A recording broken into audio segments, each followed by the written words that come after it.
영국 BBC에서 한국 특집이라며 말도 안 되는 방송을 내보내기 시작했습니다. 그 내용은 충격 그 자체라고 합니다. 이거 보세요. 한국은 택시도 전혀 없는 후진국이 맞잖아요. 여기 한 무리의 영국인 고등학생들이 한국의 길거리 한복판에서 한숨을 내쉬고 있습니다. 그런데 바로 그때 한 학생이 휴대폰을 꺼내 들더니 깜짝 놀라 친구들을 불러 모으기 시작하는데요. 영국인 학생들은 대체 한국에서 어떤 장면을 목격했던 것일까요? 영상 시작 전 좋아요와 불우이웃을 위해 끝까지 시청 부탁드립니다. 안녕하세요. 저는 현재 영국의 예술고등학교에서 피아노를 전공 중인 케이시라고 합니다. 최근에 저는 제 인생 처음으로 단체 콩쿠르 대회에 참가하기 위해 한국을 가게 되었고, 이때의 경험은 제가 영국의 고등학교를 스스로 자퇴하는 결정을 내리게 되는 아주 중요한 계기가 되었는데요. 왜냐하면 한국을 경험하기 전 영국에서만 생활해 오던 저는 전 세계에서 영국이 가장 부유하고 치안도 좋고 살기 좋은 나라라는 자부심을 느끼고 있었으나 인생 처음 한국을 경험해버리는 순간 이 모든 자부심들이 물거품처럼 사라지고 말았기 때문입니다. 약 3개월 전 저는 담임 선생님의 추천으로 다른 반 학생들과 콩쿠르 팀을 꾸리게 되었고 저희 목표는 한국에서 열리는 음악 콩쿠르 대회에 참가해 입상하는 것이었는데요. 선생님께서는 한국에서 열리는 이번 콩쿠르는 규모가 매우 커서 이곳에서 좋은 성적을 거두면 저와 팀원들의 미래가 보장된다고 했고 심지어는 대회에 참가하고 남은 시간에는 자유롭게 한국 여행을 해도 된다면서 계속해서 한국으로의 대회에 참가하기를 요청하셨습니다. 하지만 저와 팀원들은 처음에는 담임 선생님의 이런 부당한 요청에 다소 화가 났는데요. 그도 그럴 것이 인생 첫 단체 콩쿠르 대회를 영국보다 후진국인 한국에서 참가해야 된다는 사실이 다소 이해되지 않았던 것은 물론 남는 시간에 여행을 한다고 하더라도 볼 것 없는 평범한 나라이기에 큰 의미가 없을 것 같았거든요. 하지만 선생님께서는 저와 팀원들의 부모님과 직접 전화 상담을 하면서까지 강제적으로 한국행 대회 일정을 매듭 지으셨고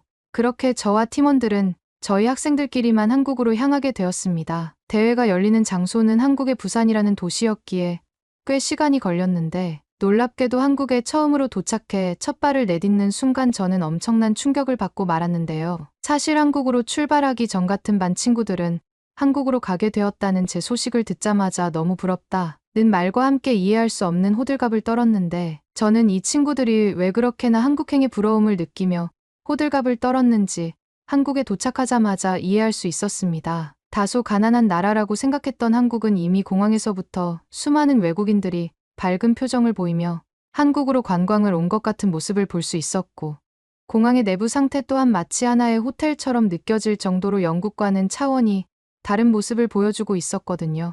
사실 영국의 공항도 좋기는 하지만 제일 큰 문제가 바로 공항 전체의 냄새가 너무 심하거나 공항에서 지내는 노숙자들의 문제를 가지고 있는데 정말 신기하게도 한국의 공항에서는 냄새는커녕 깔끔한 대나무 향이 나는 것은 물론 그 어떤 곳에서도 노숙자를 볼 수 없었습니다. 심지어 저희가 공항에 도착하자마자 한국인 직원분이 다가오시더니 너무나 능숙한 영어로 도움이 필요하냐고 먼저 말을 걸어주셨는데 이 한국인 직원분의 발음은 영국인 그 이상의 발음처럼 느껴졌는데요. 사실 영국에서 태어난 영국인이더라도 제대로 된 언어 교육을 받지 못해 의사소통을 하지 못하는 경우가 많은데 놀랍게도 해외의 나라인 한국은 오히려 영국인들보다 더 발음이 좋은 영어 실력과 문장, 구성 능력을 보여주고 있었기 때문입니다. 저뿐만 아니라 제 옆에 있던 콩쿠르 참가 친구들도 한국이 이렇게 잘 사는 나라인 줄 몰랐다면서 연신 카메라를 들어 이곳저곳을 촬영하기 시작했고 저희는 마치 숨겨져 있던 휴양지를 발견한 듯 한국이라는 나라의 매력에 단 5분 만에 빠져버리고 말았죠.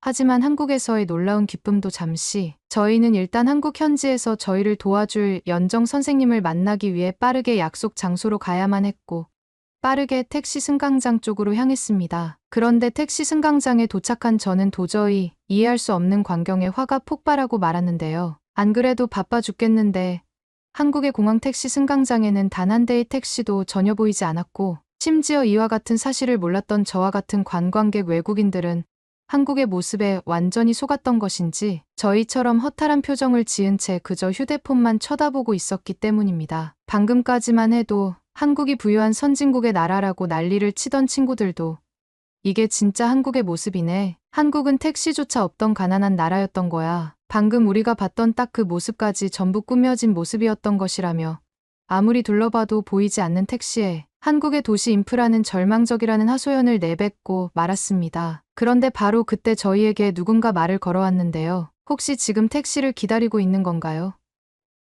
그런 거라면 아무리 기다려도 직접 택시는 바로 오지 않을 거예요. 제가 도와드릴게요. 깔끔한 피부의 한국인 여성분은 저희에게 먼저 말을 걸어오며 도움을 주겠다고 하셨고, 저는 그 모습마저도 위선자처럼 느껴졌습니다. 저는 한국은 원래 택시도 없는 가난한 나라인가요? 라며 퉁명스러운 대답만을 내뱉고 말았는데, 뜬금없이 한국인 여성분은 자신의 휴대폰을 들어서 보여주더니 이곳에 저희가 도착해야 되는 주소를 입력하라는 뚱딴지 같은 소리를 하기 시작했는데요. 그리고 그 휴대폰 화면을 천천히 살펴보던 저는 정말 기겁하고 말았습니다. 놀랍게도 한국은 휴대폰 하나로 택시의 호출과 도착지의 입력, 심지어는 휴대폰으로 바로 택시비를 결제할 수 있는 시스템이 자동으로 공항과 연동되어 제공되고 있던 것이었고, 이러한 한국의 디지털 인프라를 전혀 모르던 저와 친구들은 바보처럼 길 한복판에 우두커니 서 있었던 것이었죠. 한국인 여성분은 현재 한국은 휴대폰으로 택시를 부르는 게 너무나 보편화되어 있어 조금만 익히면 오히려 이러한 시스템이 너무나 편하다는 말과 함께 제 휴대폰에 지갑에 있던 체크카드의 번호를 집어넣어 결제 시스템도 완성해 주셨습니다. 사실 영국에서도 이러한 콜택시 시스템이 있기는 하지만 언제 도착하는지 알 수 없을 뿐더러 택시의 요금마저 기사마다 천차만별로 측정되어서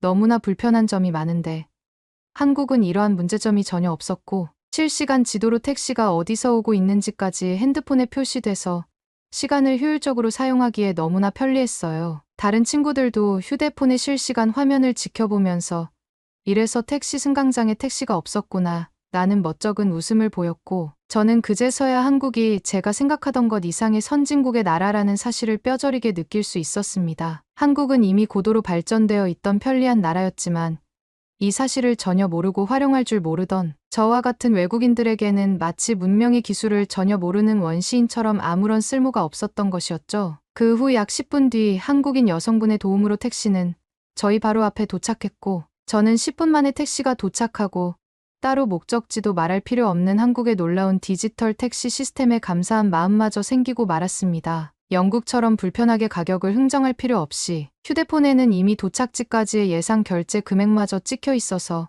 한국이 얼마나 치안의식이 좋고 시민의식이 뛰어난 나라인지 그 한 장면만으로 모든 것을 이해할 수 있을 정도였어요. 그렇게 저희는 약 40분이 걸려 연정 선생님과의 첫 번째 약속 장소에 도착할 수 있었는데, 택시의 문을 열고 나오자마자 저는 또다시 당황하고 말았습니다. 저희 대회 참가를 돌봐주기로 하셨던 한국인 연정 선생님께서는 약속 장소로 한 카페에 주소를 보내주셨는데, 그곳에는 수십 명의 한국인들이 야외 테라스와 카페 내부에 앉아 하나같이 콘센트의 전기를 사용하며 자신의 휴대폰과 노트북을 충전하고 있었기 때문인데요. 이건 영국에서는 절대 상상도 할 수 없는 장면이었을 뿐더러 심지어 야외에서 커피를 마시고 있던 한국인들은 자신의 노트북을 테이블 위에 올려놓고 신경도 쓰지 않은 채 먼 거리에서 전화 통화를 하는 모습은 거의 충격에 가까웠습니다. 사실 영국에서는 카페가 단순히 커피를 마시는 공간 정도로만 여겨지고 있기에 한자리에 20분 이상 오래 앉아 있으면 대놓고 눈치를 주는 것은 물론 가끔은 아주 직설적인 추가 비용 팁을 요구하기도 하는데요. 심지어 한국처럼 콘센트를 이용해 배터리를 충전하는 것은 콘센트가 설치조차 되어 있지 않아 상상조차 하지 못하는 일이죠. 하지만 한국은 이러한 영국인들을 비웃듯 카페 내부에는 콘센트를 이용해 자신의 휴대폰과 노트북을 동시 충전하는 사람들은 물론 너무나 충격적이게도 충전 중인 노트북을 이용해 편안하게 업무를 하는 한국인들의 모습은 눈으로 보면서도 믿어지지가 않았습니다. 저는 한국인들이 정말 얼마나 부유하길래 영국에서는 거액의 돈을 내야만 카페 충전을 할 수 있는데 저렇게 많은 전자기기를 동시에 충전할까라는 의문점이 들었고, 저희 대회 참가를 도와주시는 연정 선생님께 질문을 던졌는데요. 카페에서 저렇게 휴대폰과 노트북을 동시에 충전하려면 한국에서는 얼마를 지급해야 하나요? 지금 이 장면만 보면 정말 한국인들이 부유한 사람들처럼 느껴지고 있어요. 영국에서는 상상도 못하던 상황이거든요. 하지만 연정 선생님은 제 말을 듣자마자 오히려 더욱 의문스럽다는 표정을 보이셨고, 저는 그제서야 더욱 충격적인 한국의 비밀을 알아차릴 수 있었습니다. 연정 선생님은 다소 황당스러운 표정으로 저를 쳐다보더니 카페에서 전자기기 충전은 당연히 무료이고 너무 과하게 충전하지만 않는다면 오히려 카페에서 업무를 하는 것은 한국인들에게 너무나 평범한 일과 중 하나라는 말과 함께 영국처럼 휴대폰과 노트북을 훔쳐가려는 전문 범죄 집단조차 없어서 걱정할 필요가 전혀 없다는 설명을 해주셨어요. 그리고 저와 친구들은 그 순간 영국에서 가져오던 가치관이 송두리째 뒤틀리는 경험을 하고 말았습니다. 상식적으로 생각했을 때 한국이 영국보다 부유하거나 도시 인프라가 안정화되어 있지 않다면 절대 불가능한 시스템이나 마찬가지였기에 한국인들이 무료로 카페의 콘센트를 이용해 자신의 전자기기들을 충전하는 것은 이미 그 모습 자체만으로 한국이 영국을 뛰어넘은 것이나 다름없었기 때문이죠. 심지어 연정 선생님께서는 카페 내부에 무료 와이파이와 화장실까지 제공되고 있으니 여기서 편하게 음악대회 일정에 관해 얘기를 하고 들어가자고 했고, 저는 그 순간 제가 잘못 들었나 싶어 다시 질문을 던질 수밖에 없었습니다. 여기 무료 와이파이가 있다고요? 세상에 무료 와이파이라는 시스템은 없어요. 선생님, 그리고 화장실이 카페 내부에 있다고 하셨는데 설마 그것도 무료라는 말인가요? 아무리 한국이 선진국이라고는 하지만 그건 너무 심하셨어요. 저는 크게 당황해서 한국인 선생님을 향해 살짝 화가 난 듯한 목소리 톤으로 쏘아붙이고 말았고, 제 옆에 있던 대회 참가 친구들 또한 세상에 와이파이를 무료로 사용할 수 있게 해주는 나라가 도대체 어딨냐면서, 그럼 이 카페 안에 수십 명의 사람들이 전부 무료 와이파이를 쓰고 있다는 결론이냐며 조롱하듯 질문을 던졌습니다. 하지만 뒤이어 돌아온 연정 선생님의 대답은 정말 놀라웠는데요. 당연히 모든 것이 무료란다. 수십 명이 아니라 수백 명이더라도 한국에서는 와이파이 시스템 자체가 무료야. 그리고 그것은 카페뿐만 아니라 길거리, 심지어는 야외 시설인 공원과 버스 정류장에서까지 제공되고 있거든. 그랬습니다. 한국은 이미 모든 디지털 기술력이 영국을 앞서 있던 상태였고, 이것조차 모든 것이 상향 평준화되어 한국에서는 와이파이 시스템 자체를 무료로 사용할 수 있는 기술 수준에 도달해 있던 것이었죠. 심지어 속도는 또 얼마나 빠른지 제가 직접 휴대폰을 통해 인터넷에 접속하자 영국 현지에서보다 더욱 빠른 인터넷 접속이 가능했고, 이것은 눈으로 보면서도 정말 믿어지지가 않았습니다. 주위 친구들 또한 하나둘씩 휴대폰을 꺼내 와이파이에 접속하게 되었고, 몇몇 친구들은 이 정도 속도면은 영국에서 15만 원 이상의 돈을 내야 되는데 한국은 왜 이렇게 다른 나라들과 다르냐며 입을 다물지 못하더군요. 하지만 연정 선생님은 이러한 생활이 너무나 익숙한 듯 이제 그만 호들갑을 떨고 공연에 대해 이야기를 해보자고 했고, 그렇게 저와 친구들은 무려 1시간이 넘게 공연 일정과 순서, 그리고 연주 방법에 대한 순서를 재구성했습니다. 공연에 참가하기 전 모든 작업을 다 끝내고 밖으로 나오니 해는 이미 지고 있던 상태였고, 저는 다소 다급한 마음에 얼른 숙소로 돌아가야 할 것 같다며 선생님에게 도움을 요청했는데요. 특히나 영국에서는 저녁 9시가 넘어가면 일부 외곽 지역 도시들에서는 범죄의 위험이 있으니 얼른 집으로 들어가라는 방송 사이렌이 들릴 만큼 저녁 시간이 상당히 경계되는데, 이상하게도 한국인들은 그러한 대피 모습을 전혀 보여주지 않았거든요. 오히려 연정 선생님께서는 이제 9시밖에 안 됐는데 벌써 호텔로 가기에는 너무 아깝지 않냐는 말과 함께 자신의 집에서 단체 연습과 개인 연습이라도 해보자는 말도 안 되는 제안을 하셨습니다. 상식적으로 집에서 어떻게 그 시끄러운 음악 연주를 할 수 있다는 것인지, 영국에서조차 저희는 학교 연습실을 빌렸을 때에만 단체 연습을 해왔는데 선생님은 그런 건 전혀 걱정하지 않아도 된다며 악기를 챙겨 빨리 자신을 따라오라고 하셨죠. 저뿐만 아니라 다른 친구들까지도 이렇게 저녁 늦게까지 밖을 돌아다니는 것은 처음이라 주의를 경계한 채 선생님을 따라갔는데, 놀랍게도 길거리에 있던 한국인들은 오히려 낮보다 더욱 활기찬 모습을 보이고 있었습니다. 심지어 한국에서는 범죄의 위험성이 아예 없는 것인지 저와 나이가 비슷해 보이는 한국인 고등학생들까지도 식당에서 따로 밥을 먹거나 야외 오락실을 이용하고 있었고, 이 모습은 영국과 너무나 다른 모습이었기에 뭔가 다른 세상의 나라처럼 느껴지기도 했는데요. 실제로 영국에서는 저녁 9시가 넘어가는 순간 학생들이 단독으로 돌아다니는 것이 너무 위험해서 꼭 어딘가로 이동할 때는 부모님을 호출하거나 근처 경찰관분들에게 도움을 요청하는데, 한국은 그럴 필요 자체가 없이 그저 자신의 발걸음이 가는 대로 편안하게 돌아다녀도 아무런 일이 발생하지 않더군요. 저와 제 친구들은 이게 정말 선진국인 나라의 특징이 아니겠냐면서 그동안 영국에서 시간의 압박당해 살아오던 지난날이 후회스러웠고, 만약 한국에 단기 이민을 온다면 하루의 시간이 영국에서의 활용도보다 서너 배가 되지 않을까라는 놀라운 생각이 들기도 했습니다. 그도 그럴 것이 이미 길거리의 한국인들은 저녁 시간도 낮과 똑같이 자신의 업무에 활용하거나 여유를 즐기고 있었고, 이러한 한국인들의 저녁이 있는 삶은 그 모습을 보는 것 자체만으로 영국인으로서 부러움이 느껴졌거든요. 어쨌든 저희는 연정 선생님을 따라 알 수 없는 연습실이라는 그곳으로 향했고 약 5분 정도를 걸었을 때 선생님에 도착했어 라는 말이 들려왔습니다. 그런데 도착한 그곳에는 당최 연습실이라고는 생각할 수 없는 대형 건물들이 몇 개나 있었고 그 내부에는 마치 공원이 있는 듯 전혀 연습실 강당처럼 느껴지지가 않았는데요. 저는 너무 당황스러워서 여기에서 연습을 하라고요? 라며 연정 선생님에게 질문을 던졌고 그 뒤 돌아온 대답은 제 상식을 붕괴시키고 말았습니다. 이곳은 한국에서 아파트라고 불리는 거주 단지야. 그리고 이 내부에는 너희가 음악을 연습할 수 있는 방음, 뮤직룸 시설이 24시간 운영되고 있어.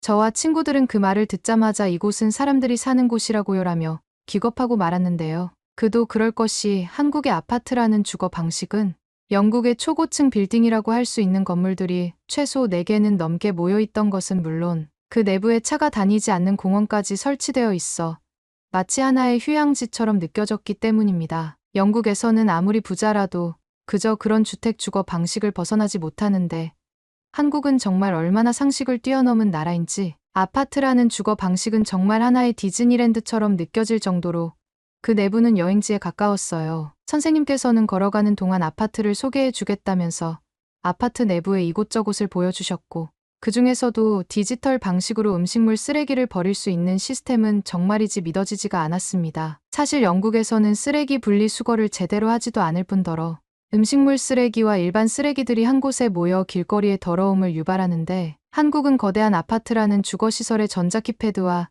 디지털 방식의 음식물 처리기를 설치해 너무나 깔끔하고 청결하게 관리되고 있었거든요. 정말 이런 나라에서 태어났다는 그 사실 자체가 하나의 축복처럼 느껴질 정도였고 저는 제가 한국인이 아닌 영국인이라는 사실에 알 수 없는 열등감이 느껴지기도 했습니다. 심지어 아파트 내부의 공원은 또 얼마나 관리가 잘 되어 있던지 계곡물이 흘러내리는 풍경마저 볼 수 있었고 한국인들은 그 바로 옆에 카페 같은 곳에서 편안하게 커피와 차를 마시며 노트북으로 자신의 업무를 하거나 휴식을 취하고 있었죠. 선생님께서는 한국에서는 오히려 이런 주거 방식이 너무나 평범한 시설이라고 했고 저는 영국과 한국인의 주거 수준이 이렇게나 차이가 난다는 사실에 현실을 부정하고 싶을 정도였습니다. 하지만 한국에서의 놀라움은 여기서 끝나지 않았는데요. 약 20분 정도 아파트를 구경한 뒤 곧바로 지하 연습실로 가자던 선생님께서는 뜬금없이 아파트 내부에 있던 엘리베이터를 타시더니 지하로 내려가기 시작했거든요. 그리고 저는 엘리베이터의 문이 열리자마자 눈앞의 광경을 믿을 수가 없었습니다. 놀랍게도 한국은 아파트 지하의 커뮤니티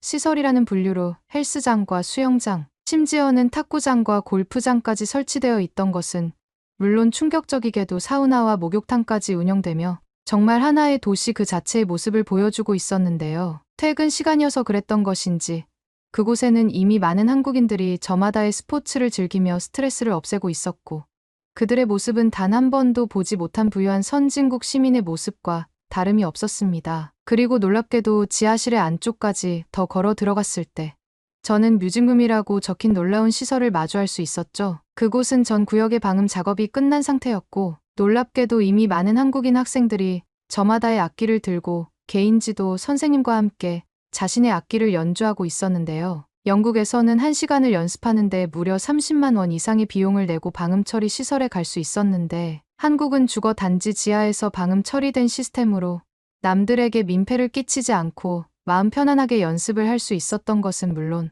저희 연습 장면과 음향을 직접 녹화해서 볼 수 있는 모니터링 시스템까지 설치되어 있어서 거의 천국이나 다름이 없었습니다. 그리고 더욱 놀랍게도 연정 선생님은 이 모든 것들이 입주민들에게는 거의 무료로 제공되고 있다며 24시간 방음 연습실이 제공되고 있으니 마음 편하게 연습을 하고 자신의 집인 2층으로 올라오라고 하시더군요. 상식적으로 생각했을 때 한국에서 악기 연습을 한다면 굳이 연습실을 빌릴 필요도 없이 주거지 바로 밑에 지하에서 편하게 하루 종일 연습이 가능했고 저는 그 순간 왜 한국인 친구들의 콩쿠르 성적이 그렇게나 좋았는지 그제서야 이해가 되기 시작했습니다. 이런 시설이 무료로 개방되고 주거지 지하에까지 있다면 연습을 안 할 이유가 없었을 뿐더러 저녁 시간만 되면 제대로 된 시설이 없거나 치안의 위험으로 연습할 수 없는 영국과는 그 수준 자체가 달랐기 때문이죠. 그렇게 저와 친구들은 3일 뒤에 있을 한국에서의 콩쿠르 대회 참가를 위해 그 연습실을 이용해 너무나 마음 편하게 연습을 할 수 있었고, 시설이 좋고 시간마저 무한이어서 그랬던 것인지 거의 6시간이 넘는 단체 연습을 진행하고 말았습니다. 하지만 확실한 방음 시스템으로 그 누구도 저희 연습을 방해하지 않았고, 저희 또한 소음의 민폐에서 벗어날 수 있는 한국 아파트의 뮤직룸 시설에 감탄하고 말았죠. 저는 곧바로 제 센스 계정에 이런 놀라운 한국의 뮤직룸 모습을 알리기 위해 아파트의 조경과 뮤직룸 시설을 찍은 사진들을 연달아 올리기 시작했고, 역시나 영국에 있던 친구들의 반응은 가히 폭발적이었습니다. 수많은 친구들이 공원과 주거지가 적절히 섞여 있는 한국의 아파트라는 주거 방식에 당장 한국에서 체험을 해보고 싶다고 했고, 또 몇몇 친구들은 집 바로 밑에 저런 연습 시설이 있다면 하루 종일 연습을 해서 실력을 올릴 수 있겠다면서 마치 자신들이 지금 당장 한국인이라도 된 듯 꿈만 같은 미래를 그리기도 했어요. 그 정도로 한국과 영국은 도시 인프라와 생활 편의성 부분에서 정말 많은 차이를 보여주고 있었고, 이것은 직접 겪어보지 않으면 절대 알 수 없는 한국의 놀라운 특징들이었죠. 그렇게 저는 선생님의 도움을 받아 큰 여행, 경비에 지출 없이 거의 무료로 하루 종일 아파트의 뮤직룸을 이용할 수 있었고, 이러한 연습의 노력이 있었던 것인지 부산에서 열린 콩쿠르 대회에서 1등이라는 놀라운 수상을 해내고 말았습니다. 그 후 저와 친구들은 약 일주일 동안 한국에서 남은 시간을 여행으로 보냈고, 그 사이 저뿐만 아니라 대다수의 친구들이 한국으로 음악 유학을 오고 싶다며 진지한 인생의 전환점을 계획하게 되었죠. 지금 현재는 마지막 졸업 시즌을 앞두고 있어 영국으로 돌아와 있는 상태이기는 하지만, 저는 조만간 고등학교를 졸업하자마자 친구들과 함께 졸업 여행으로 한국을 길게 다녀올 계획입니다. 제가 겪었던 나라들 중 한국 같은 선진국은 전혀 없었기에 이번에는 정말 한국인들의 생활을 직접 체험하는 체험 여행을 시도해 보고 싶으니까요. 구독과 좋아요 부탁드리며 중국인들을 참교육시킬 방법도 남겨주시면 감사하겠습니다. 그러면 더욱 감동적인 다음 사연으로 넘어가겠습니다. 노을이 지는 한강에서 러시아 여성들이 마구 소리를 지르고 있습니다. 누군가를 다급하게 찾고 있는 것 같은데요. 소리를 지르며 마구 달려나가는 여성을 한국 사람들이 바라보고 있습니다. 이 한 무리의 여성들에게 도대체 무슨 일이 있는 걸까요? 이 여성들은 한국에서 누구를 찾고 있는 걸까요? 안녕하세요. 러시아의 탁구 선수 베리탄입니다. 저는 낮에는 일을 하고 밤에는 열심히 탁구 훈련을 하는 아마추어 탁구 선수입니다. 항상 전 세계를 여행하며 다양한 문화를 경험하고 경기를 하는 것을 꿈꾸었습니다. 그래서 우리 팀이 성공적인 시즌을 마치고 포상휴가를 받을 자격을 얻었을 때 기대감이 가득했습니다. 우리는 모두 다른 나라에서 열리는 경기에 참여할 자격을 얻으려고 엄청나게 노력했거든요. 하지만 여행지가 한국으로 발표되자 솔직히 마음이 조금 가라앉았습니다. 언제나 꺼지지 않는 선진국인 미국이나 일본을 은근히 기대했었거든요. 한국은 물론 잘 모르는 나라이지만 탁구나 여행에 대한 관심을 가져본 적이 없었거든요. 알고 보니 이런 감정은 저 혼자가 아니었습니다. 우리 대부분은 도쿄의 네온사인이나 미국의 넓게 뻗은 도로를 상상했었거든요. 서울행 비행기에 몸을 싣는 순간 불편한 마음이 계속됐어요. 어차피 새로운 곳이잖아라고 생각하며 스스로를 설득하려고 노력했습니다. 하지만 이럴 수도 있었어 라는 아쉬움이 남았습니다. 열정적인 사람들의 에너지로 북적이는 미국의 골목을 상상하며 한국에서도 비슷한 분위기를 느낄 수 있을지 궁금해졌습니다. 두 번의 경유 25시간이라는 장시간의 비행을 마치고 인천국제공항에 들어서자 여정과 비좁은 기내 공간에 지친 기색이 역력했습니다. 부서질 것 같더라고요. 비행시간이 길어져서 대회장으로 바로 가야 하는데 정말 일정을 어떻게 이렇게 짰나 너무하다는 생각이 들었어요. 얼굴에는 기름기가 돌아서 너무 찝찝하더라고요. 그때 현지 관계자가 죄송하다고 씻고 갈 생각이 없냐고 물으시더라고요. 저희는 저희가 후진국 사람이라도 그렇지 어떻게 숙소에서 씻는 것도 아니고 공항에서 씻으라고 할 수 있냐고 너무하다고 생각했는데, 관계자가 전달을 잘못했다고 인천공항에 샤워 시설이 있으니 거기서 씻지 않겠냐고 하시더라고요. 호텔이랑 붙어있는 샤워 시설이라 편할 거라고 하면서요.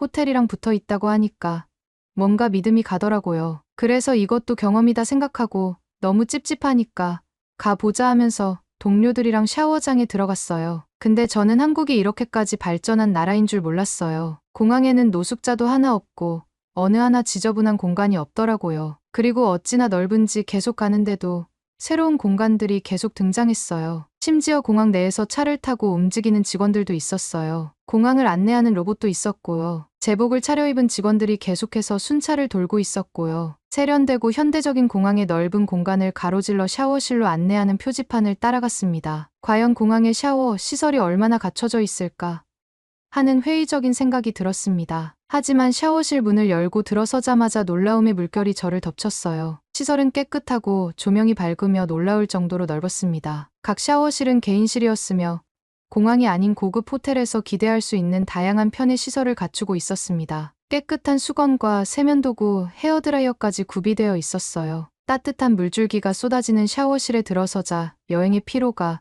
모두 녹아내리기 시작했습니다. 샤워실을 안 왔으면 어쩌나 싶더라고요. 단순히 몸을 씻는 것을 넘어 정신까지 맑아지는 기분이었습니다. 인천공항의 샤워 시설은 평소 여행에서 부담스러웠던 샤워를 호화로운 휴식의 순간으로 바꿔놓았습니다. 여행이란 이런 것이어야 한다고 생각했던 기억이 납니다. 승객의 편안함을 위한 세심한 배려와 관심은 모범적이었습니다. 단순히 물리적 공간이나 편의시설이 아니라 여행객의 니즈를 이해하고 예측한 것이었습니다. 그 순간 번잡한 해외여행에서 흔히 느낄 수 없는 가치와 보살핌을 받는다는 느낌을 받았습니다. 공항을 빠져나가는 동안에도 상쾌한 샤워의 기억은 계속 남아 있었습니다. 디테일에 대한 관심과 편안함에 대한 집중이 여행의 가장 평범한 부분도 어떻게 향상시킬 수 있는지 단순하면서도 깊이 있게 상기시켜 주었습니다. 인천공항은 단순히 시설만 제공한 것이 아니라 경험을 제공했고 한국 방문에 대한 놀라운 분위기를 조성했습니다. 전 세계의 수많은 스포츠 시설을 방문한 노련한 탁구 선수로서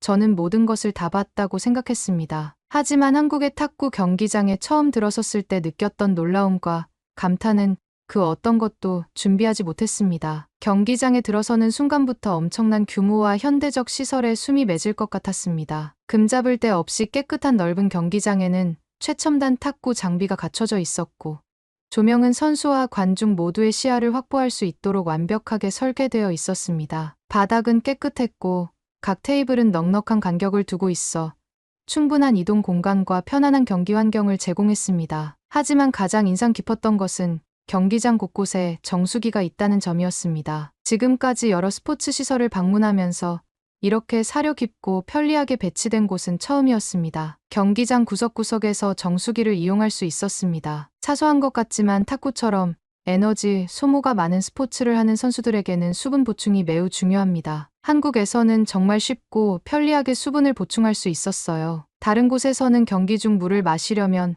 비싼 생수를 사야 하는 경우가 많았습니다. 하지만 이 한국 탁구 경기장에서는 테이블마다 몇 걸음만 가면 정수기가 여러 대 있어서 놀랐습니다. 물은 상쾌할 정도로 차가웠고 격렬한 경기 중 메마른 목을 시원하게 해줬습니다. 쉽게 접근할 수 있는 정수기를 이용하며 시설 곳곳을 돌아다니다 보니 경외감을 느낄 수밖에 없었습니다. 세세한 부분까지 신경 쓴 모습에서 스포츠 시설의 설계와 관리에 얼마나 많은 관심과 배려를 기울였는지 알 수 있었습니다. 알고 보니까 한국은 벌써 올림픽을 몇 번이나 개최할 정도로 인프라가 잘 되어 있는 곳이더라고요. 심지어 탁구 복식으로서는 금메달을 한두 번 딴 게 아니더라고요. 충격적인 건 이 시설이 모두 아마추어 탁구인들을 위해서 만든 대회라는 점이었어요. 이 경험을 통해 스포츠 시설이 무엇을 제공할 수 있는지에 대한 새로운 관점을 갖게 되었습니다. 단순히 장비의 품질이나 경기장의 크기가 중요한 것이 아니라 선수와 방문객의 총체적인 경험이 중요했습니다. 중국은 탁구 종주국인데도 여러 번 대회를 갔다가 유쾌한 경험을 하고 왔던 동료들이 엄청 많았거든요. 그래서 탁구 종주국임에도 불구하고 가고 싶다는 생각이 들질 않았었는데 이런 경험을 하게 해준 한국이 너무 감사했어요. 주택가에 자리한 한국의 에어비앤비 아파트에 도착했을 때만 해도 평범한 숙박이 될 거라 예상했습니다. 하지만 아파트 단지 입구에서 마주한 광경을 믿을 수가 없었어요. 아파트로 향하는 길의 복도를 따라 여러 개의 문 앞에 수많은 상자가 가지런히 놓여있는 특이한 광경에 눈을 뗄 수 없었습니다. 처음에는 의아했습니다. 집에서는 소포를 이런 식으로 방치하는 것은 거의 도난의 초대장이나 다름없었거든요. 왜 주민들이 택배를 이런 식으로 공공장소에 방치하는지 이해할 수 없었습니다. 호기심이 발동한 저는 지나가는 이웃에게 물어보았습니다. 놀랍게도 그 상자는 실제로 주민들이 집을 비운 사이에 배달된 택배라는 거예요. 정말 놀라웠던 것은 그 상자들이 보안에 전혀 신경 쓰지 않고 복도에 그대로 방치되어 있었다는 사실이었습니다. 주민은 웃으며 그거 가져가서 부자 되는 것도 아닌데 남의 거 가져가서 뭐 하냐고 말했어요. 그리고 한국이 키티가 잘 되어 있어서 남의 거 가져가면 바로 경찰서에서 만나게 된다고 하시더라고요. 러시아는 길거리에서 핸드폰만 하고 있어도 핸드폰을 뽑아가는 경우도 있어서 정말 놀랐어요. 게다가 다음날 이 택배 시스템을 저도 이용해 볼 일이 생겼는데요. 대회 관계자분이 아침에 필요한 것들을 다 준비해 두었으니까 물, 간식 같은 것들을 아침에 챙겨 오라고 하시더라고요. 어디 있냐고 물어봤더니 내일 아침에 문 앞에 있을 거니까 그냥 문 앞에 있는 것들을 들고만 오면 된다는 거예요. 그러더니 갑자기 아 맞다. 수건을 빠뜨렸네 하면서 그 자리에서 핸드폰을 만지시더라고요. 그래서 저희는 수건 정도는 저희도 탁구 선수라서 들고 다니니까 그건 저희가 챙기겠다고 말했어요. 그랬더니 막 웃으시면서 대회 준비하는데 그 정도도 안 주면 어떡하냐고 말씀하시는 거예요. 그러면 어떡해요? 했더니 지금 시켜도 내일 문 앞에 있을 거니까 컨디션 관리 잘해서 내일 보자고 말씀하시더라고요. 정말 다음날 아침에 일어나 보니 문 앞에 물이며 과자며 의심했었던 수건까지 놓여 있었어요. 한국의 신뢰 수준과 공동체 보안 의식은 전에는 경험하지 못했던 것이었습니다. 이곳에서는 개인 재산에 대한 집단적 존중과 함께 범죄에 대한 강력한 처벌 인식이 공유되어 있었습니다. 이 발견을 통해 한국과 우리나라의 사회적 차이에 대해 다시 한번 생각해 보게 되었습니다. 무인 택배의 안전뿐만 아니라 이러한 관행이 신뢰와 존중, 공동체의 책임감을 바탕으로 구축된 사회를 상징하는 것이었습니다. 또한 제가 생각하는 것보다 한국이 얼마나 발전한 건지 놀랍고 부럽더라고요. 심지어 더욱 놀라운 점은 탁구협회가 협찬을 받았다면서 스마트 기기를 모든 선수단원에게 무료로 주신 점이었어요. 저희는 수상을 하지도 못했는데 이런 기기를 막 주셔도 되는 건지 정말 놀라웠어요. 스마트 기기가 좋다고 들어서 가지고 싶었지 사지는 못하고 있었는데 이렇게 주시니까 얼마나 감사했는지 모르겠어요. 나중에 보니까 지하철에서 한국 분들은 이런 시계를 많이 차고 계시더라고요. 시계를 차니까 제가 얼마나 걸었는지 뿐만이 아니라 칼로리를 얼마나 소비했는지까지 보여주더라고요. 옆에 있는 동료들이 얼마나 좋아하던지 운동을 더 하고 싶은 생각이 들더라고요. 여의도를 방문할 계획으로 서울 지하철을 처음 탔을 때 다른 대도시의 지하철에서 경험했던 번잡함과 혼잡한 승강장, 제가 길을 헤맬 것을 대비하고 있었어요. 하지만 서울 지하철에서 만난 서울 지하철은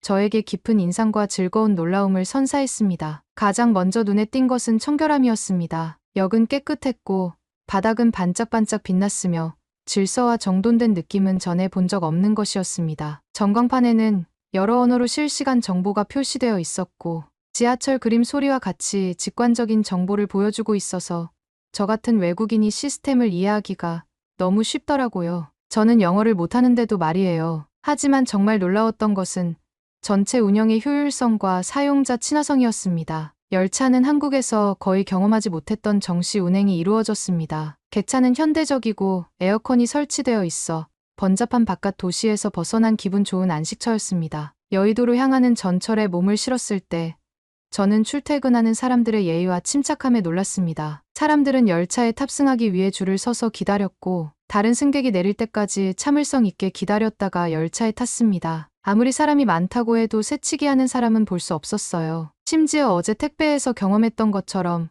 무임승차를 하는 사람이 없었어요. 카드를 찍어야 반드시 문이 열렸거든요. 그래서 직원이 일일이 돌아다니면서 무임승차를 하는지 검사할 필요가 없더라고요. 제가 매료된 또 다른 측면은 기술의 통합이었습니다. 지하철 시스템 전체가 앱과 디지털 지도로 연결되어 있어서 여정을 계획하고 최적의 경로를 찾고 예상 도착 시간을 확인하는 게 정말 쉬웠어요. 이 정도의 연결성과 기술 통합은 다른 곳의 대중교통에서는 찾아볼 수 없는 수준이었습니다. 열차가 여의도를 향해 달리는 동안 저는 바깥 풍경에 감탄하지 않을 수 없었습니다. 지하철이 가끔씩 지상으로 드러나면서 숨막히면서도 흥미로운 도시의 모습을 엿볼 수 있었습니다. 특히 여의도로 가는 길은 현대적인 고층 빌딩과 한강이 어우러져 아름다운 풍경을 더했습니다. 뉴욕 지하철에 대해 감탄하는 사람은 본 적이 없는데 서울 지하철은 감탄이 나오더라고요. 목적지에 도착하자마자 저는 이 여행이 얼마나 스트레스 없이 효율적으로 진행되었는지 되돌아보았습니다. 여의도의 번화한 거리로 나가면서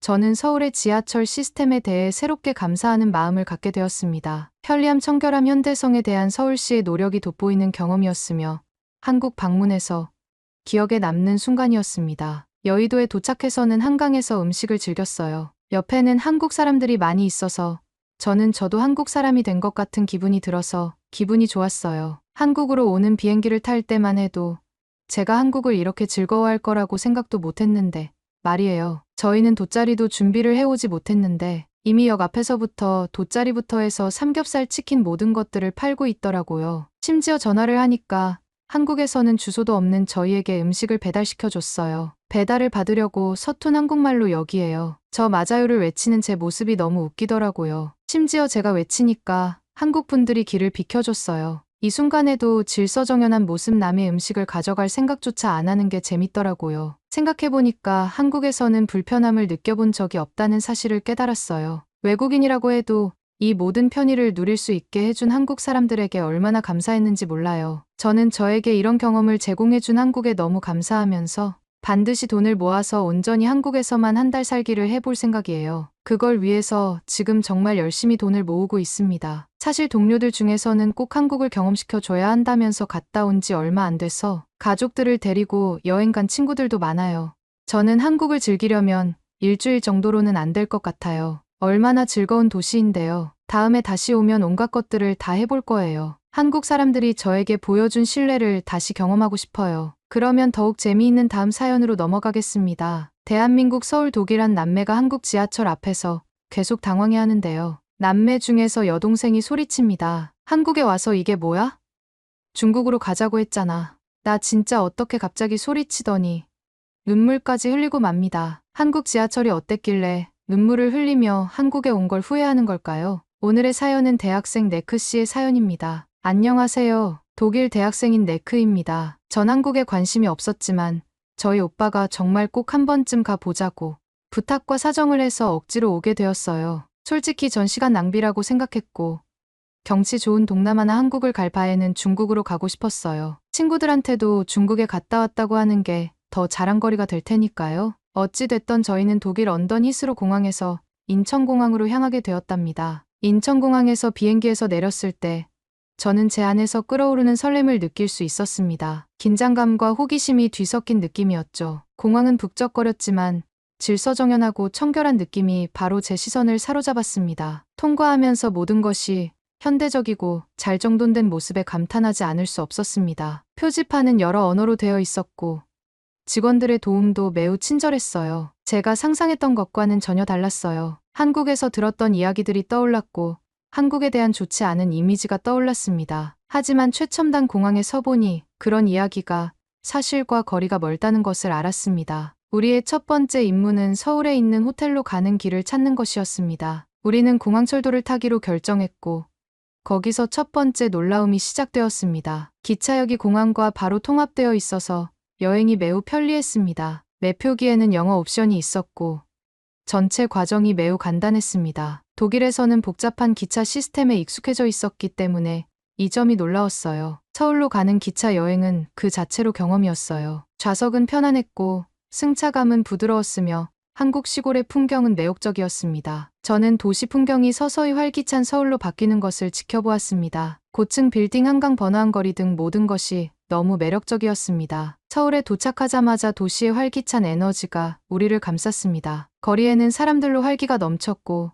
도시 생활의 소리가 공기를 가득 채웠으며 길거리 음식 냄새가 우리의 미각을 유혹했습니다. 감각 과부하가 걸렸지만 좋은 의미에서 좋은 경험이었습니다. 저희 호텔은 도시 중심부에 위치해 있어 탐험하기에 완벽한 거점이었습니다. 숙소에 여장을 푼 후 동네를 산책하기로 했습니다. 거리의 청결도가 놀라웠어요. 독일에서는 쓰레기를 버리는 것을 흔히 볼 수 있지만 이곳에서는 모두가 주변 환경을 깨끗하게 유지하는 데 자부심을 가지고 있는 것 같았어요. 거리를 거닐면서 다양한 상점과 레스토랑이 눈에 띄었습니다. 한국 전통 음식점부터 현대적인 카페까지 선택의 폭이 무궁무진했습니다. 그때 한국 문화가 얼마나 다양하고 풍부한지 깨달았습니다. 유적지나 전통 의상뿐만 아니라 사람들의 일상생활, 먹는 음식, 서로 교류하는 방식에도 한국 문화가 담겨 있었습니다. 서울에서의 첫날은 현지 식당에서 맛있는 식사로 마무리했습니다. 김치, 비빔밥, 불고기와 같은 음식은 각각 풍미가 넘치고 완벽하게 조리되었습니다. 레스토랑 직원의 따뜻한 환대와 친절함까지 더해져 집처럼 편안한 느낌을 받았어요. 그날 밤 침대에 누웠을 때 제 머릿속은 하루 동안의 새로운 경험과 광경으로 가득 찼습니다. 한국은 이미 놀라움으로 가득한 나라임이 증명되고 있었고 남은 여정에는 어떤 것들이 있을지 기대가 되었습니다. 다음 날 아침 우리는 서울을 더 깊숙이 탐험하기로 했습니다. 우리의 계획은 유명한 지하철 시스템을 이용해 도시를 탐험하는 것이었습니다. 소문을 많이 들었기 때문에 그 명성에 걸맞은지 궁금했습니다. 지하철을 이용하는 것은 의외로 쉬웠습니다. 지도는 영어로 제공되었고 디지털 개찰구는 사용하기 쉬웠습니다. 한국 기술의 가장 인상적인 측면 중 하나인 모든 역에 설치된 스크린도어를 만나게 된 것도 바로 이곳에서였습니다. 스크린도어가 드물었던 일본에서의 경험과는 완전히 대조적이었습니다. 사소한 부분이었지만 한국이 공공안전에 얼마나 많은 관심과 주의를 기울이고 있는지 알 수 있었습니다. 정말 이런 나라에서 살고 싶다라는 생각이 들었습니다. 나라에서 국민 한 명 한 명에게 신경을 써준다는 거니까요. 지하철의 효율성과 청결함에 감탄하며 한 노선에서 다른 노선으로 옮겨 다녔습니다. 각 역마다 예술 작품과 문화 전시물이 설치되어 있어 개성이 뚜렷했습니다. 단순한 교통수단이 아니라 서울의 다양한 지역을 둘러보는 기분이었습니다. 하지만 순조롭던 여행은 난관에 부딪혔습니다. 한 역에서 내릴 때 갑자기 휴대폰이 없다는 사실을 깨달았습니다. 당황했습니다. 지하철 좌석에 두고 내린 거였어요. 독일에서는 이런 상황에서 휴대폰을 잃어버린다는 것은 보통 휴대폰과 영원히 작별을 고하는 것을 의미했습니다. 하지만 항상 낙천적인 제이슨 오빠가 도움을 요청하자고 제안했습니다. 한 친절한 한국인 신사가 저희의 대화를 엿듣고 즉시 도움을 주었습니다. 그는 지하철 직원에게 저희 상황을 설명했고 직원은 지하철 수화물센터로 저희를 안내해 주었습니다. 직원들의 효율성과 도움은 놀라웠어요. 직원들은 순식간에 제 휴대폰을 찾아서 돌려주었습니다. 믿을 수가 없었어요. 그 순간 한국 사람들의 친절에 대한 감사의 마음이 한없이 커졌습니다. 전 정말 이런 건 말도 안 되는 일이라고 생각했거든요. 어떻게 이렇게 된 걸까요? 이 경험은 단순히 잃어버린 휴대폰을 찾은 것 이상의 의미가 있었습니다. 한국 사람들의 배려심과 효율성에 대한 교훈을 얻었습니다. 또한 대도시는 일반적으로 비인격적이고 무관심할 것이라는 제 고정관념도 깨졌습니다. 지하철 여행을 계속하면서 서울에 대해 더 많은 것을 알게 되었고 서울에 대해 더욱 감사하게 되었습니다. 그리고 와이파이도 지하에서도 완벽하게 작동했습니다. 반면 독일에서는 와이파이 신호가 잘 잡히는 곳을 찾는 것이 마치 건초, 더미에서 바늘 찾기처럼 느껴질 때가 많았습니다. 거의 있으나 마나한 존재였죠.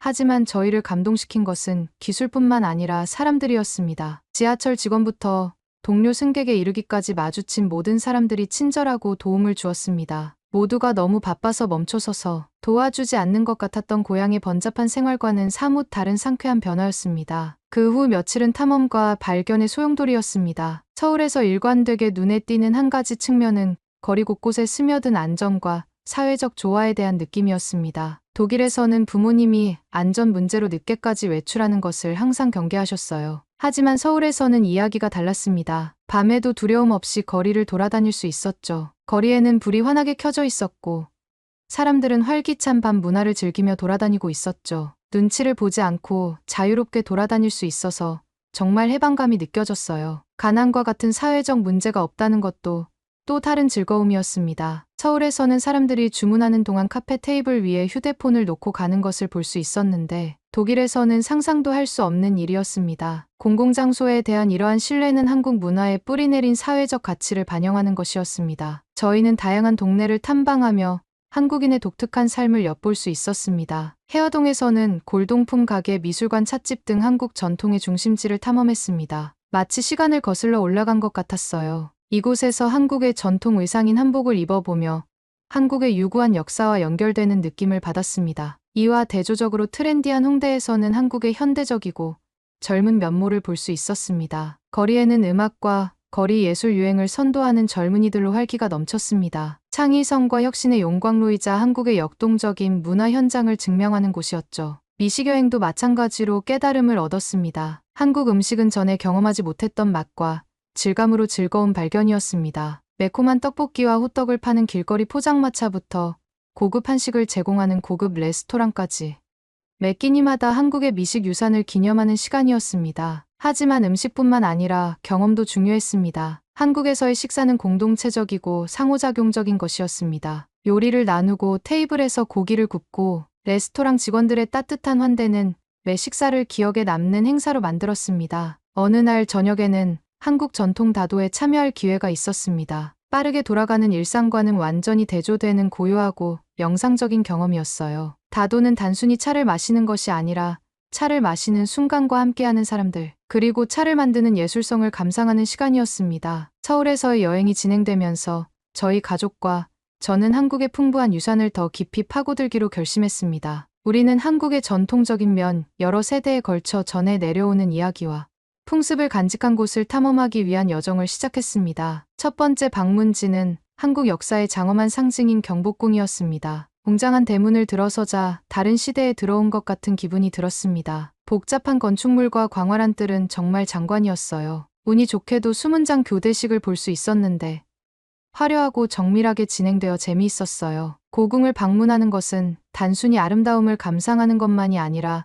한국의 과거를 이해하는 것이었습니다. 지식이 풍부한 가이드가 조선 왕조에 대한 이야기를 들려주며 고대 한국 왕족의 삶을 엿볼 수 있었어요. 당시의 원칙과 철학이 오늘날 한국 문화에 어떤 영향을 미치고 있는지 배우는 것은 매우 흥미로웠습니다. 다음으로 북촌 한옥마을로 이동해 한옥이라고 불리는 한국 전통, 가옥이 좁은 골목길에 늘어서 있는 북촌 한옥마을을 둘러보았습니다. 마치 살아있는 박물관을 걷는 것 같았어요. 우아한 곡선의 지붕과 따뜻한 나무 외관을 가진 한옥들은 아름답게 보존되어 있었습니다. 일부는 고풍스러운 카페와 상점으로 개조되어 옛것과 새것이 조화롭게 어우러져 있었습니다. 마을을 돌아다니면서 한옥의 평온함과 소박함에 감탄하지 않을 수 없었습니다. 서울의 현대적인 고층 빌딩과는 극명한 대조를 이루면서도 완벽하게 공존하며 과거와 현재의 균형을 유지하는 한국의 모습을 보여줬습니다. 문화탐방은 국립민속박물관에서 계속되었습니다. 박물관은 역사 속 한국인의 일상을 보여주는 유물과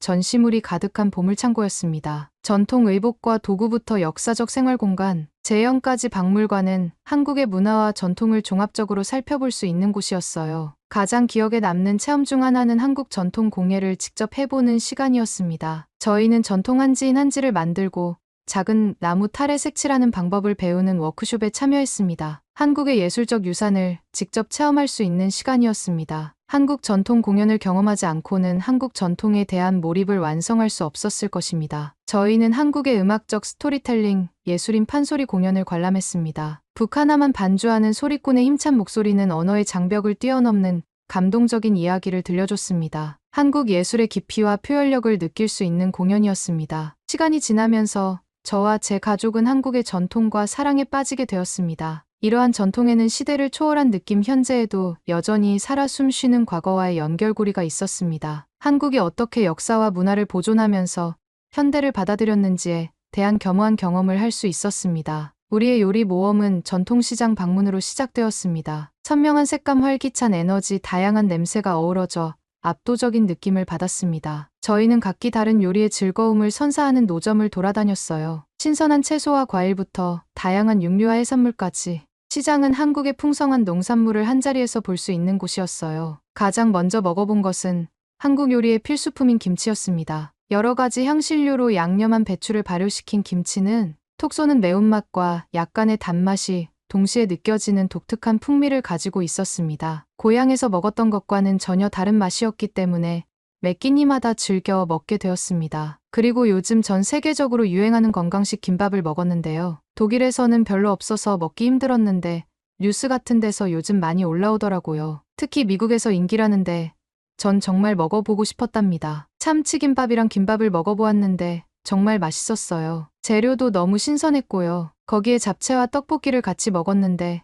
너무 맛있었습니다. 한국 음식이 이렇게 맛있는 줄은 상상도 못했어요. 그리고 저녁에는 또 기대했던 음식 중 하나인 한국식 바비큐를 먹었습니다. 그릴에 둘러앉아 다양한 고기와 채소를 익힌 다음 밥 위에 쌈장을 발라 싸 먹는 것은 단순한 식사가 아니라 하나의 경험이었어요. 한국식 바비큐의 상호작용적인 특성 덕분에 온 가족이 함께 즐길 수 있는 재미있고 매력적인 식사였습니다. 미식 여행은 길거리의 포장마차가 즐비한 서울의 거리로 이어졌습니다. 견과류로 속을 채운 달콤한 호떡은 우리의 단골 간식이 되었습니다. 길거리 포장마차마다 저마다의 매력이 있었고 빠르게 돌아가는 서울 사람들의 삶을 엿볼 수 있었습니다. 서울에서 여행을 우리의 경험을 진정으로 풍요롭게 해준 한 가지 측면은 우리가 만난 사람들이었습니다. 한국은 단순히 장소와 음식에 관한 것이 아니라 인맥과 우정에 관한 것이었습니다. 언어의 장벽에도 불구하고 우리는 소통하고 유대감을 형성할 수 있는 방법 찾았고 평생 기억에 남을 추억을 만들었습니다. 우리의 첫 번째 의미 있는 만남은 현지 카페에서 대학생 그룹과 함께 한 것이었습니다. 그들은 한국에 대한 우리의 인상이 궁금했고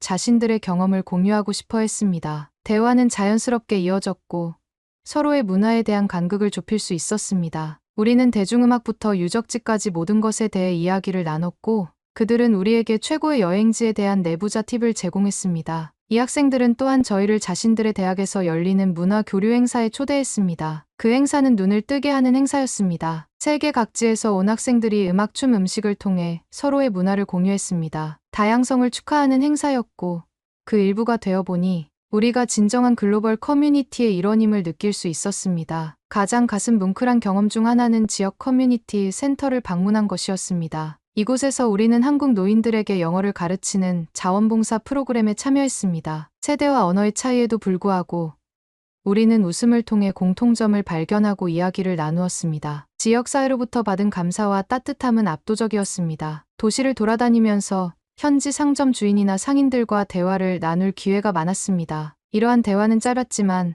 항상 따뜻함과 친절로 가득했습니다. 미소, 친근한 고개 끄덕임, 영어로 몇 마디 말을 건네는 등 작은 몸짓 하나하나가 저희를 환영하고 감사하게 여겼습니다. 서울 시민들과의 만남을 통해 언어만이 소통이 유일한 수단이 아니라는 것을 깨달았습니다. 서울에서의 시간이 거의 끝나갈 무렵 우리는 그동안 쌓은 우정이 이번 여정에서 가장 큰 보물 중 하나임을 깨달았습니다. 이러한 인연을 통해 관광 명소와 관광을 넘어 한국 문화에 대해 더 깊이 이해할 수 있었습니다. 한국에서의 모험이 끝나갈 무렵 저는 우리가 겪은 모든 경험을 되돌아보게 되었습니다. 단순한 휴가로 시작한 여행이 한 나라뿐만 아니라 우리 자신을 발견하는 여정으로 바뀌었습니다. 한국은 여러모로 저희를 놀라게 했습니다. 첨단 기술과 인프라부터 뿌리 깊은 전통과 문화에 이르기까지 한국의 모든 면이 놀라웠습니다. 하지만 우리가 방문한 장소와 맛본 음식보다 더 특별했던 것은 우리가 만난 사람들이었습니다. 단기 비자로 체류 기간을 연장하기로 결정한 것은 우리가 한국을 얼마나 사랑하게 되었는지를 보여주는 증거였습니다. 평범하지만 특별한 한국 생활에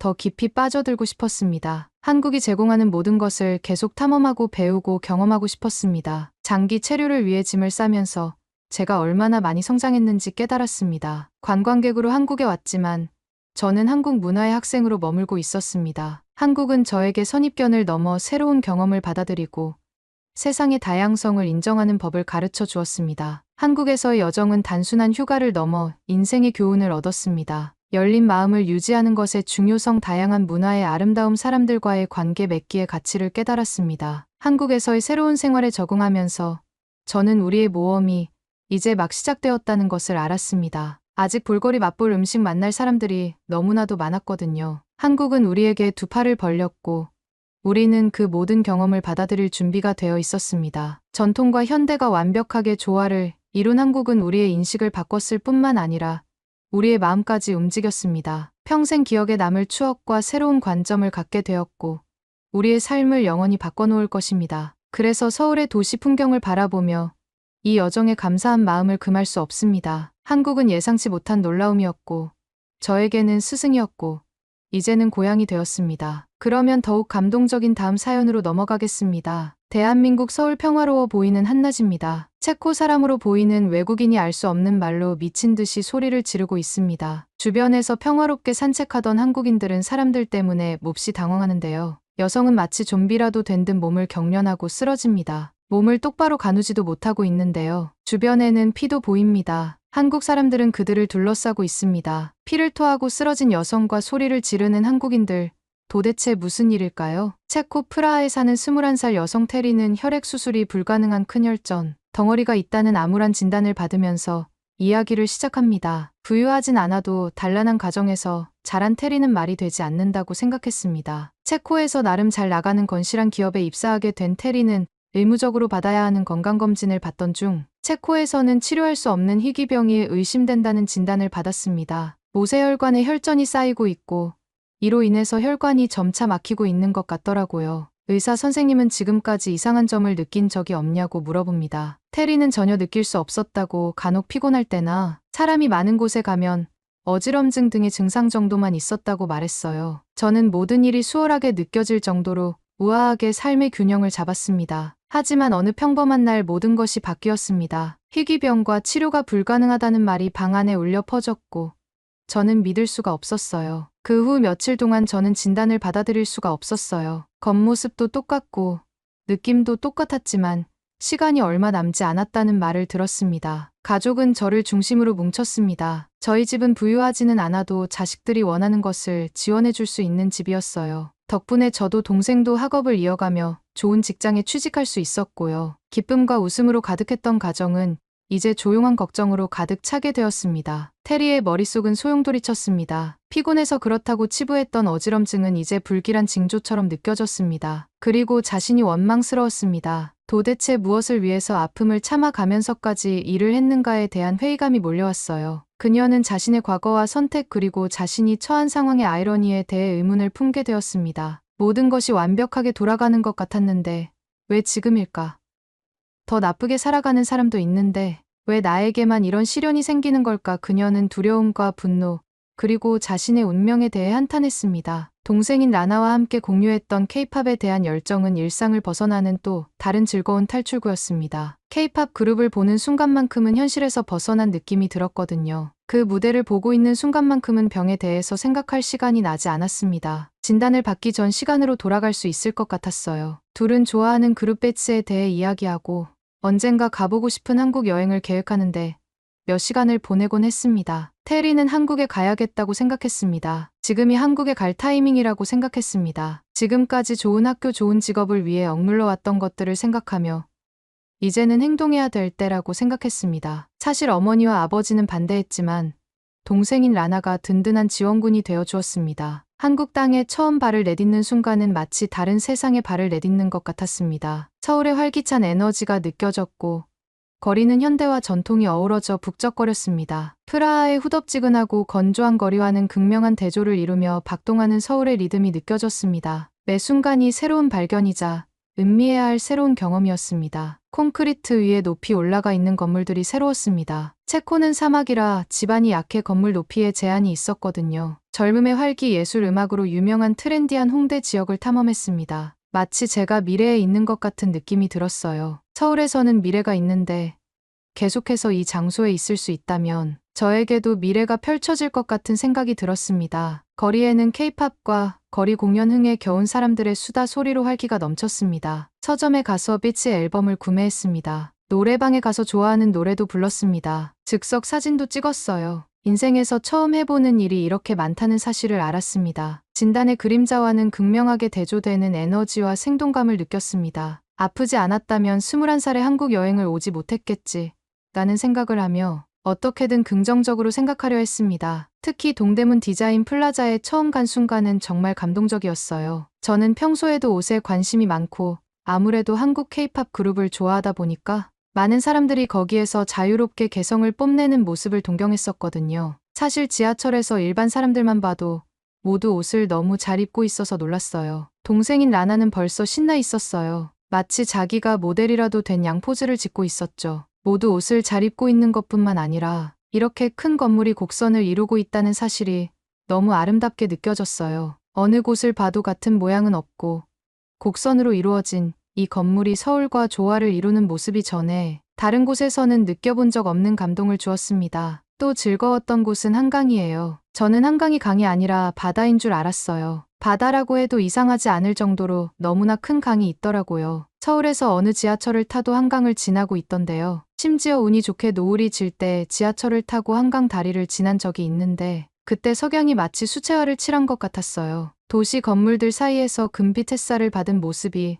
너무 아름다워서 정말 시간을 멈추고 싶었어요. 그 순간만큼은 아픈 것도 잊을 수 있었습니다. 탐험의 즐거움에도 불구하고 병은 현실로 다가왔습니다. 어지럽고 힘이 빠지는 순간을 경험하며 자신의 상태를 상기시켰습니다. 하지만 현재 한국이 선사하는 아름다움과 경험에 집중하기로 했습니다. 매일 밤 침대에 누우면 병 진단에 대한 생각과 하루의 모험이 뒤섞여 마냥 기뻐할 수만은 없었습니다. 가장 기억에 남는 경험 중 하나는 경복궁 방문이었습니다. 매일 유튜브로 비치의 경복궁 무대를 봤었는데 그 풍경은 경복궁의 밤을 보여줬어요. 경복궁의 밤과는 다르게 낮에 방문하니 경복궁의 고요함과 웅장함이 더 잘 보이는 듯했습니다. 배츠가 들렸던 장소에 있다는 것만으로도 살아있음을 느꼈습니다. 저와 동생은 각자 다른 색 한복을 입었습니다. 한복을 대여한 곳에서 머리도 지금까지 체코에서는 해본 적 없는 스타일로 말아서 올려주셨어요. 세상에 이렇게 처음 해보는 일이 많다는 사실에 마음속에 모든 것을 새기고 가야겠다고 생각했습니다. 고풍스러운 건축물과 고요한 경내의 아름다움은 번잡한 도시에서 벗어나 평화로운 휴식을 선사했습니다. 가만히 경복궁에 서서 바깥 모습을 보았어요. 전통 건물 밖으로 높은 유리 건물들이 서 있는 모습을 보며 나의 현재도 미래와 공존할 수는 없을까?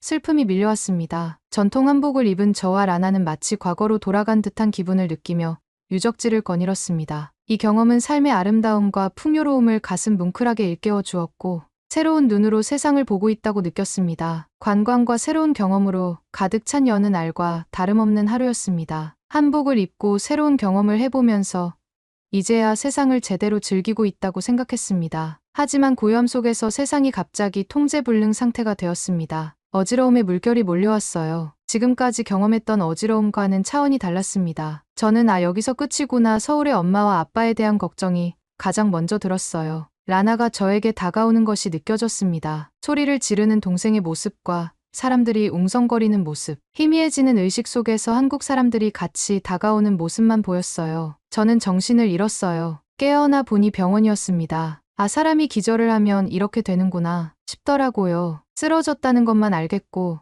그 사이에 무슨 일이 일어났는지는 전혀 모르겠더라고요. 여기가 한국인지 체코인지 가늠이 되지도 않았어요. 어지러움은 계속되어서 지금 내가 죽은 건지 살아있는 건지도 가늠이 되지 않았어요. 사람들을 불러오는 동생의 모습, 의사가 하는 말을 알아듣지 못하는 것을 보고 여기는 아직 한국이구나 정도만 알 수 있었습니다. 자신의 상태에 대한 두려움과 불확실성이 다시 밀려왔습니다. 든든한 버팀목이었던 라나가 곁에 있었지만 그녀의 존재가 주는 편안함도 저를 덮고 있던 두려움의 구름을 걷어낼 수는 없었습니다. 오히려 즐거운 마음으로 함께 온 동생에게 병원 신세를 지게 한 것에 대한 미안한 마음만 생겼어요. 하지만 한국인 의사는 더 무서운 표정을 하고 있었습니다. 체코에서 어떤 진단을 받았다고요라고 묻더니 검사를 하셔야 할 것 같은데요. 혈관에서 이상한 점이 보여요. 저는 더욱 무서웠지만 그래도 차분히 말했어요. 혈관의 혈전이 절대 제거가 되지 않는데요. 희귀병이라고 했어요. 어쨌든 병원에 입원하시려면 마땅한 근거가 필요하고 환자분은 추가 검사를 받아야 해요. 그게 의사로서 저의 일이에요. 사실 저는 그때까지만 해도 이 희망 없는 일에 추가 비용까지 써야 한다는 사실에 회의감을 느끼고 있었어요. 어차피 이미 정해진 내용인데 꼭 추가 검사를 해야 할까요? 저는 어차피 얼마 안 남았고 남은 기간을 한국에서 더 즐기다가 출국하고 싶어요. 내 의사로서 해야 할 일입니다. 간호사분이랑 검사 일정 잡아주세요. 저는 한국의 의사 선생님의 단호함에 할 말이 없었어요. 동생은 피를 토한 것부터 이상하다고 상태가 더 안 좋아진 걸 수도 있으니까 검사를 받자고 했어요. 병원의 무균 환경, 두려움 속에서 검사 결과를 기다렸습니다. 저는 그냥 빨리 검사 결과를 받고 여행을 더 하고 싶었어요. 그런데 한국인 의사가 전해준 소식은 기적과도 같았습니다. 이건 불치병이 아니에요. 기계가 오래돼서 오진을 한 것 같은데요. 물론 일반 사람들보다 막혀 있긴 한데 자세히 보면 이혈전이 커지고 있지는 않습니다. 굳어있는 부분을 떼어내서 막힌 혈관을 열어주고 나머지는 지켜보면 될 거예요. 그녀를 덮친 안도감은 압도적이었습니다. 마치 인생에서 두 번째 기회를 얻은 것 같았습니다. 처음 봤을 때는 너무나 무서웠던 의사 선생님의 표정이 마치 신과 같았습니다. 의사 선생님은 그 이후로 단 한 번도 무서운 표정을 짓지 않으셨어요. 오진에 대해 어이없어 하시긴 하셨지만요. 초기 오진에 대한 분노는 있었지만 예상치 못한 상황에 대한 감사한 마음과 비교하면 아무것도 아니었습니다. 심지어 검사를 하고 싶지 않았는데 검사 몇 달 만에 처음으로 어깨에 무게가 한결 가벼워지는 것을 느꼈습니다. 저는 암이 아니라 혈관이 비정상적으로 발달하는 유전적 질환인 유전성 출혈성 모세혈관 확장증이라는 놀라운 사실을 알게 되었습니다. 심지어 이건 한국에서 치료까지 하고 갈 수도 있는 일이었어요. 이 질환은 당장 생명을 위협하지는 않습니다. 안도감과 감사함에 압도된 테리와 라나는 새로운 희망을 발견했습니다. 심지어 외국인인 본인에게 의사의 사명을 다해준 선생님께 무한한 감사를 표합니다. 여정을 되돌아보며 저를 한국으로 데려온 오진에 대한 분노와 감사가 뒤섞여 있음을 인정합니다. 저는 라나와 함께 체코에 돌아와 함께할 미래를 낙관합니다. 영상으로 공유된 테리의 이야기는 한국 의료진에 대한 감사의 메시지와 함께 삶이 예기치 않은 판전을 가져올 수 있음을 상기시키며 마무리됩니다. 만약 체코에서 죽음만을 기다렸다면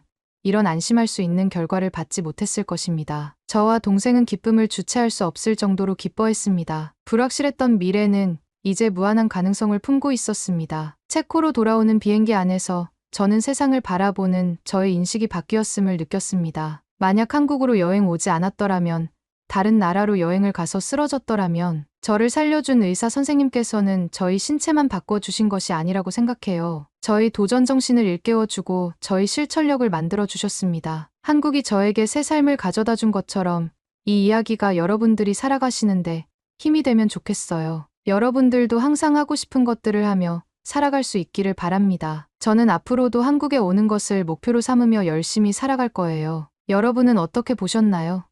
응원과 격려의 한마디씩을 댓글로 남겨주시기 바랍니다. 사연자분들에게 전달해드리겠습니다. 실제 사연 제보를 받고 있습니다. 채택되신 분께는 작은 선물도 보내드리고 있습니다. 저희 사연이 여러분의 하루의 작은 힘이 될 수 있었으면 좋겠습니다. 감동적인 사연을 주변 분들과 이야기 나눠보세요. 더욱더 좋은 영상으로 다시 찾아뵙겠습니다.